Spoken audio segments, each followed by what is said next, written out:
Bonjour. Alors, Monsieur Goma, est-ce que vous pouvez vous présenter? Bonjour Brittany, je suis Monsieur Goma, fondateur et directeur du Gospel Festival de Paris et aussi président, directeur général de Total Praise Mass Choir qui est le fer de lance du Gospel Festival de Paris. Outre, si tu veux, je suis aussi pasteur. Alors, il y a un mot qui se répète souvent et qui n'est pas forcément très connu. Est-ce que vous pouvez nous dire qu'est-ce que le gospel? Le gospel, c'est une grosse histoire parce que c'est d'abord aussi bien l'histoire de la parole de Dieu, c'est-à-dire l'évangile, et de la musique aussi, de la musique américaine. Donc le gospel américain sort tout droit du négro spiritual, qui était la culture africaine déportée aux États-Unis avec les esclaves, et qui dans les champs de coton ont exprimé leur douleur par des musiques notamment lugubres de souffrance comme les Nobody Knows de Traveler Sea, et donc avec l'émancipation donc du peuple noir américain vers la liberté, ce négro spirituel s'est changé en gospel, c'est-à-dire un chant plus joyeux, un chant d'espérance qui reprend les thèmes de la Bible et les exprime au travers de leur propre histoire. Et il faut aussi rappeler qu'il y a le gospel traditionnel, celle qui effectivement est né au départ, et aujourd'hui le gospel contemporain. D'accord. Quelle est la différence justement entre le gospel contemporain et le gospel de base? Voilà, donc tout ce qui est traditionnel renvoie aussi bien à une certaine époque, mais aussi à ces musiques qui ont formaté, si vous voulez, le corpus du gospel, ce qu'on appelle le gospel classique. Et le gospel contemporain, c'est en fait des créations actuelles, des adaptations de ces messages avec l'ambiance artistique de notre temps. Donc ce qui fait qu'aujourd'hui, dans le gospel contemporain, vous allez trouver des rythmes un peu de la world, vous pouvez trouver du reggae, enfin tout ce que les artistes d'aujourd'hui peuvent en fait apporter. Donc on ne se contente pas d'interpréter ce qui a été créé à l'époque, mais ce sont des artistes à part entière qui se nourrissent de ce qui se fait aujourd'hui pour continuer à dynamiser en fait cette musique-là. Quand on parle de gospel, on parle aussi de chorale.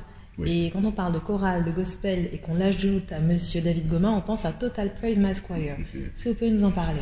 Oui, Total Praise Mass Choir, c'est une chorale que j'ai mis en place avec mon épouse. Parce qu'à la base, j'étais moi-même chanteur de gospel, mon épouse aussi. Et après quoi, nous sommes allés dans ce qu'on appelle notre ministère, en tout cas. Et après, on a mis en place cette chorale, qui aujourd'hui est une grande formation, qui peut atteindre jusqu'à 250 choristes dans des gros événements. Cette chorale, c'est tout simplement notre vision du gospel, notre vision de ce que peut représenter cette dynamique entre la foi, l'espérance, la convivialité dans les challenges qui sont d'aujourd'hui, avec toute une jeunesse qui adhère à une telle musique et qui porte des valeurs en fait dans lesquelles nous croyons. Donc c'est pour cela que nous avons aussi, pour poursuivre cette vision, mis en place le Gospel Festival de Paris. Alors, je rebondis sur le Gospel Festival de Paris dont vous venez de parler.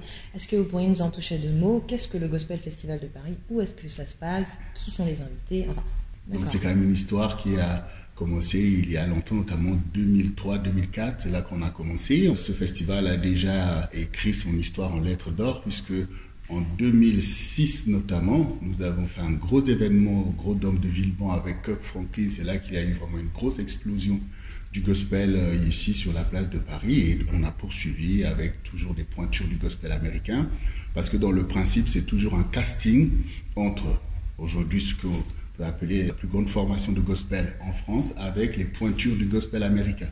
Donc c'est toujours ce casting-là. Et on a toujours été dans les grandes salles, et il y a un public qui s'est fidélisé et qui nous suit, et on veut le faire connaître encore davantage à d'autres publics parce que c'est fait pour cela. Cette année, on va être encore au Grand Rex. Nous étions l'année dernière, et là on va avoir deux légendes, c'est ça qu'on les appelle, du gospel américain. Donc Shirley César, la First Lady du gospel américain, donc qui a quand même déjà près de 40-50 ans de carrière. Une voix puissante qui est vraiment incarnation même de ce que le gospel américain peut représenter. Et avec Karen Clark-Sheard, qui est aujourd'hui comme une sorte de coqueluche, en tout cas du gospel, parce qu'elle fait des choses extraordinaires avec sa voix. Et ce sont des personnes qui ont propulsé le gospel contemporain. Au niveau de la Total Praise, est-ce que c'est ouvert? Est-ce que c'est toujours les mêmes personnes? Comment est-ce que ça se passe au niveau du casting? C'est très important que le gospel soit ouvert, puisse créer un vrai brassage et donne une opportunité, en tout cas à tous ceux qui ont reçu le chanter. Il y a effectivement des chorales de gospel qui souvent, ça peut être des formations de 20, 30, 40 ou même 50 personnes et qui se fidélisent.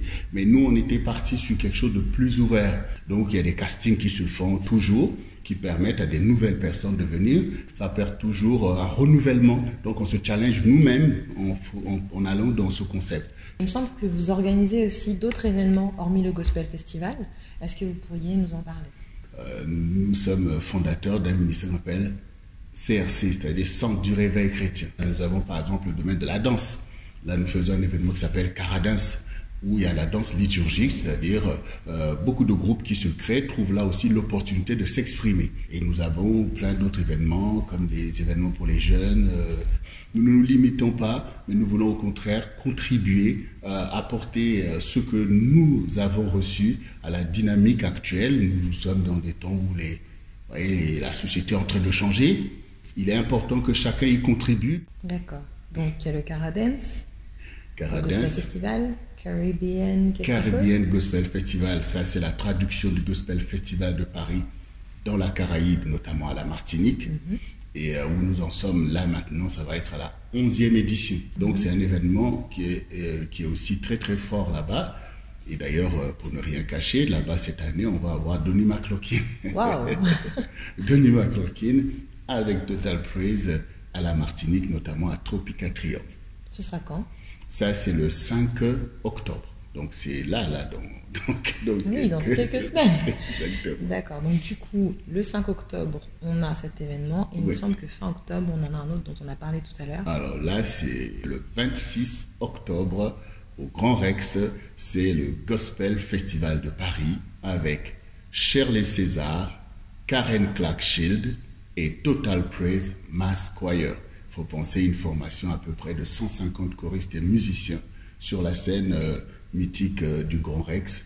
Et est-ce que nos membres casting auront la possibilité d'avoir des places ou de gagner des places? Oui, on pourra mettre quelques places à disposition pour les plus violents, parce que bon, effectivement, ils pourront suivre les jeux concours que vous avez éventuellement planifiés pour eux, pour gagner quelques places. Et les autres, tout simplement s'arracher les places dans les réseaux habituels. D'accord, merci beaucoup. En tout cas, merci de m'avoir reçu.